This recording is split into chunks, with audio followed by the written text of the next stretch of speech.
Hi hello we were అందరికీ welcome friends. మన ఛానల్కి స్వాగతం.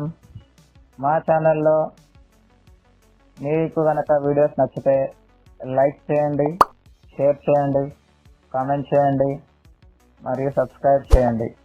మరిన్ని నోటిఫికేషన్స్ కోసం పక్కనే ఉన్న బెల్ ఐకాన్ని ఆల్ పైన ట్యాప్ చేయండి. ఆల్ పైన ట్యాప్ చేయడం ద్వారా మేము చేసే ప్రతి వీడియోలని, తాజా వీడియోలని నోటిఫికేషన్లో పొందగలరు. హాయ్ వ్యూవర్స్, అందరికి వెల్కమ్ ఫ్రెండ్స్. మన ఛానల్కి స్వాగతం ఫ్రెండ్స్. ఈ వీడియోలో ఒక 6 అప్డేట్స్ దాకా ఉన్నాయి. సో వీడియో చివరి వరకు చూసే ప్రయత్నం చేయండి, షార్ట్లో ముగిస్తాను. సో ముందుగా నెంబర్ 1 మనం ఐసీసీ అప్డేట్స్ కవర్ చేద్దాం. ఫస్ట్ ఐసీసీ అప్డేట్స్ విషయానికి వస్తే నెంబర్ 1 అప్డేట్ వచ్చేసరికి గువాహతి వేదికగా మనకి సెకండ్ టెస్ట్ మ్యాచ్ జరగబోతుంది కదా. ఈ పిచ్ అండ్ కండిషన్స్ మనకి తెలియబోతున్నాయి. ఏంటంటే ఈ పిచ్ రెడ్ సాయిల్తో సిద్ధం చేస్తున్నారంట. అయితే ఫస్ట్ డే రోజు స్లైట్లీ టర్న్ అయితే దొరకవచ్చు అని అయితే తెలుస్తున్న సమాచారం. కాకపోతే పేస్ అండ్ బౌన్స్ అయితే దొరుకుతుంది, కానీ ఎక్స్ట్రా బౌన్స్ దొరకకుండా జాగ్రత్తలు వహించబోతున్నట్టు తెలుస్తుంది. అండ్ ఇక నెంబర్ 2 రిషబ్ పంత్ మనకి కెప్టెన్గా ఉండబోతున్నాడు సెకండ్ టెస్ట్కి. అయితే నితీష్ కుమార్ రెడ్డిని మరొకసారి అంటే ఫస్ట్ టెస్ట్కి పక్కన పెట్టారు కదా. సో తను ఇంజరీ నుంచి రికవర్ అయ్యాడు. సో మొత్తానికి తను మాత్రం ఆడబోతున్నట్టు తెలుస్తుంది. అయితే అదేవిధంగా గువాహతికి ఈరోజు అయితే బయలుదేరబోతున్నట్టు తెలుస్తుంది. శుభ్మన్ గిల్ అయితే బయలుదేరుతాడంట, కానీ శుభ్మన్ గిల్ మాత్రం ఈ సెకండ్ టెస్ట్కి అయితే అందుబాటులో ఉండకపోవచ్చు అని అయితే తెలుస్తుంది.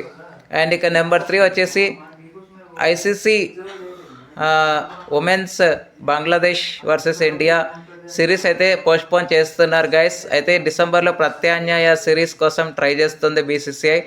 అయితే ఈ సిరీస్ అయితే యాక్చువల్గా 3 ODIs 3 T20s అయితే ఉండబోతున్నట్టు తెలుస్తుంది, కానీ ఈ సిరీస్ అయితే మొత్తానికి రద్దు చేస్తున్నట్టు చెప్పారు, కానీ పూర్తిగా రద్దు చేస్తున్నట్టు చెప్పలేదు. ఇది జస్ట్ పోస్ట్పోన్ మాత్రమే చేశారు. అండ్ ఇకపోతే WPL అప్డేట్స్ కవర్ చేయబోతున్నాను. ముందుగా WPL విషయానికి వస్తే WPL మనకి జనవరి 7th నుంచి ఫిబ్రవరి 26 వరకు జరగబోతున్నట్టు తెలుస్తుంది. అయితే ఇది బీసీసీఐ దగ్గర నుంచి అధికారిక ప్రకటన రావాల్సి ఉంది. నవంబర్ 27th రోజు మెగా యాక్షన్ జరగబోతుంది కదా, ఆ రోజే ఈ డేట్ అనేది అఫీషియల్గా అనౌన్స్ చేసే అవకాశాలు అయితే లేకపోలేదు. అండ్ ఇకపోతే ఐపీఎల్ పరంగా మాట్లాడితే మనము 8 టీమ్స్ వాళ్ళ క్యాప్టెన్స్ని అయితే చేయబోతున్నట్టు తెలుస్తుంది. ఎవరినైతే ఆపేశారో 8 టీమ్స్ వాళ్ళు క్యాప్టెన్స్తోనే చేయాల్సి ఉంది. అయితే రాజస్థాన్, కోల్కతా ఈ 2 టీంలే వాళ్ళ యొక్క క్యాప్టెన్స్ని ప్రకటించాల్సి ఉంది. ఓకే, సో మరి చూద్దాం గైస్. సో మరి అన్నీ సజావుగా తేవాలని అయితే కోరుకుందాం. అండ్ శుభ్మన్ గిల్ కూడా అతి వేగంగా కోలుకోవాలని అయితే మనం అందరం మనస్ఫూర్తిగా కోరుకుందాం. ఆల్రెడీ హాస్పిటల్ నుంచి డిశ్చార్జ్ కూడా అయ్యాడు కాబట్టి సో దేవుడి దయ వల్ల తను రికవర్ అయితే ఆడతాడా లేదనేది చూడాలి. అయితే హార్దిక్ పాండ్యా గురించి ఒక చిన్నపాటి అప్డేట్ చేసి ముగిస్తాను గైస్. హార్దిక్ పాండ్యా 1 డేస్కి దూరం అవబోతున్నట్టు తెలుస్తుంది.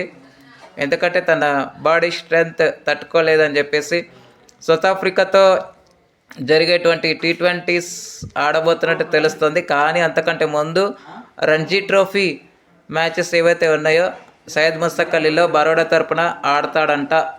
ఒకవేళ దాంట్లో మాత్రం క్లిక్ అయితే సౌత్ ఆఫ్రికాతో వచ్చే అవకాశాలు లేకపోలేదు Hardik Pandya. Okay friends, thank you. ఇలాంటి అప్డేట్స్ కోసం ఛానల్ని సబ్స్క్రైబ్, షేర్, లైక్, కమెంట్ చేయండి. మరొక అప్డేట్తో మేము ఉంటాను ఫ్రెండ్స్. అంతవరకు సెలవు, నమస్కారం.